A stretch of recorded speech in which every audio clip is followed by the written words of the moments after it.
Endoscopic 2050 कार्यक्रम पार पडत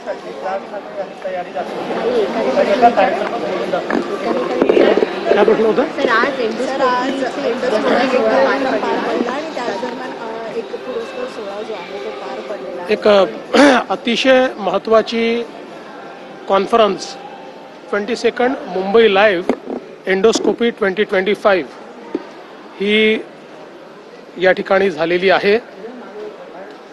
HN रिलायन्स हॉस्पिटल आणि डॉक्टर अमित मायदेव यांनी ही ऑर्गनाईज केली आणि देशभरातले जे एंडोस्कोपीतले सर्जन्स आहेत, डॉक्टर्स आहेत आणि जगातल्या ज्या फॅकल्टीज आहेत त्या देखील याच्यामध्ये सहभागी झाल्या आणि देशात एंडोस्कोपीच्या फील्डमध्ये विविध प्रकारे ज्या लोकांनी उत्तम कॉन्ट्रीब्युशन केलेलं आहे त्यांची एक अवॉर्ड सेरेमनी होती. त्यांना पुरस्कृत करण्याकरता, त्यांना अवॉर्ड देण्याकरता या ठिकाणी मी आलो. एंडोस्कोपी हे मेडिकल सायन्समधलं एक असं आर्ट आहे की जे आपल्या पोटाशी निगडीत विविध आजार जे आहेत त्याच्यामध्ये अत्यंत महत्त्वाची अशा प्रकारची ही प्रोसिजर आहे आणि त्याच्यामध्ये जे काही इनोव्हेशन आहे, त्याच्यामध्ये जे काही ट्रेनिंग आहे ते देण्याचा उद्देश खरं म्हणजे या कॉन्फरन्सचा या ठिकाणी आहे.